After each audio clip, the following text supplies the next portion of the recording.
घटस्थापनेचे महत्त्व. नवरात्र उत्सवात आदिमातेची म्हणजेच दुर्गा मातेची 9 दिवस पूजा केली जाते व उपासना केली जाते. घटस्थापना हा नवरात्र उत्सवामधील एक अतिशय महत्त्वाचा विधी असून यात कलश स्थापना करून देवी दुर्गाचे आवाहन केले जाते. घटाची स्थापना नवरात्र उत्सवाच्या पहिल्या दिवशी केली जाते.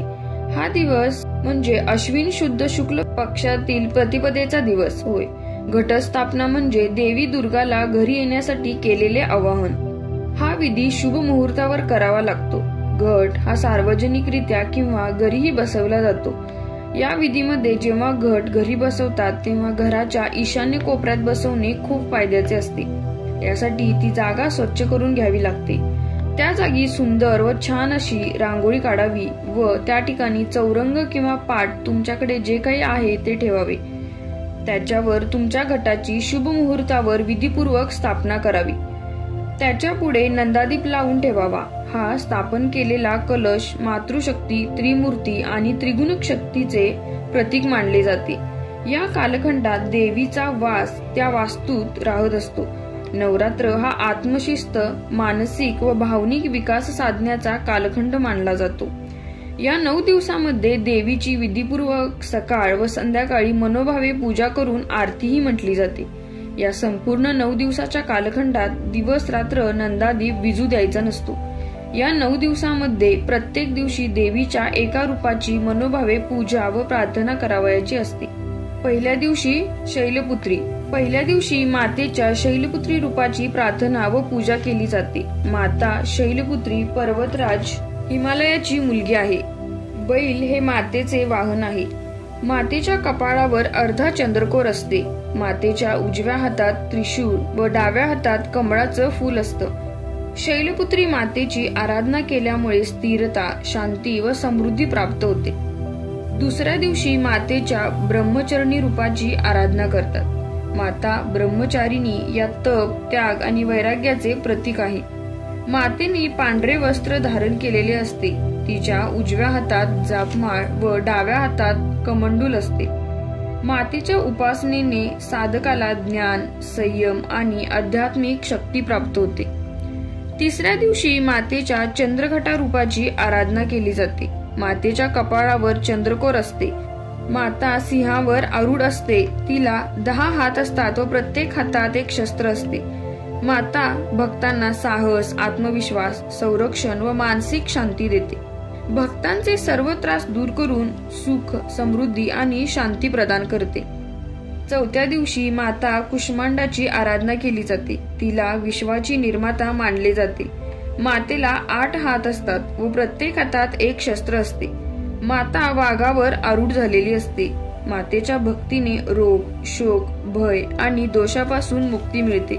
याचप्रमाणे या मातेच्या आराधनेने यश व चांगले आरोग्यही प्राप्त होते. 5व्या दिवशी मातेच्या स्कंदमाता रूपाची पूजा केली जाते.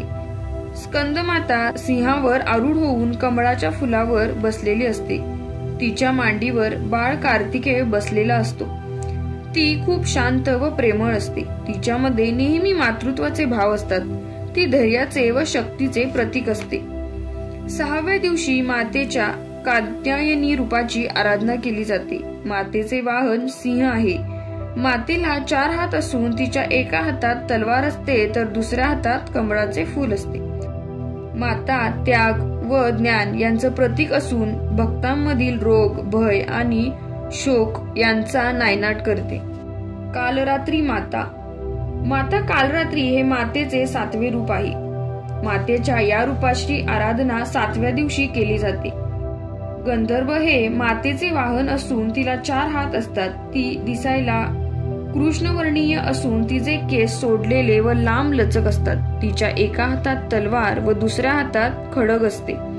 ती भक्तांची सर्व संकटे दूर करते व भक्तांमधील नकारात्मक शक्तीचा नाश करते. 8व्या दिवशी मातेच्या महागौरी रूपाचं पूजन केलं जातं. मातेचे वाहन शुभ्र बैल आहे.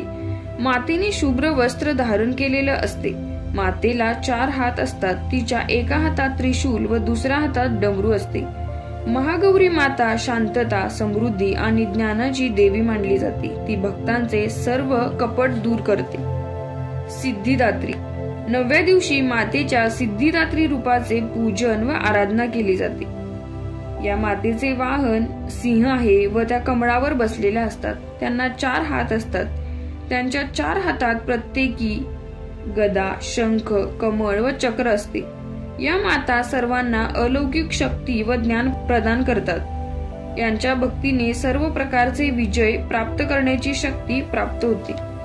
या 9 दिवसाच्या कालखंडात साधक मातेच्या प्रत्येक रूपाची भक्तिभावे पूजा करून आराधना करतात. माता प्रसन्न व्हावी म्हणून या कालखंडात भाविक सात्विक व शुद्ध भावनेने उपवासही करतात.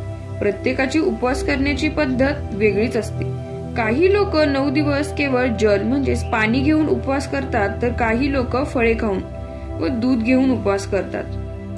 तसेच काही लोक एक वेळ फराळ करून उपवास करतात, तर काही लोक एक वेळ जेवण करूनही उपवास करतात. 9व्या दिवशी किंवा दसऱ्याच्या दिवशी म्हणजे दोन्हीपैकी ज्या दिवशी घट उठवण्याचा चांगला मुहूर्त असेल त्या दिवशी घट विधीपूर्वक उठविला जातो व त्यांचे नियमानुसार विसर्जन केले जाते. यानंतर नवरात्रीमध्ये धरलेले उपोषण योग्य पद्धतीने सोडले जाते. यानंतर ज्यांना इच्छा असेल ते लोक दानधर्मही करू शकतात, जेणेकरून दानधर्म केल्याचे पुण्यही लाभेल.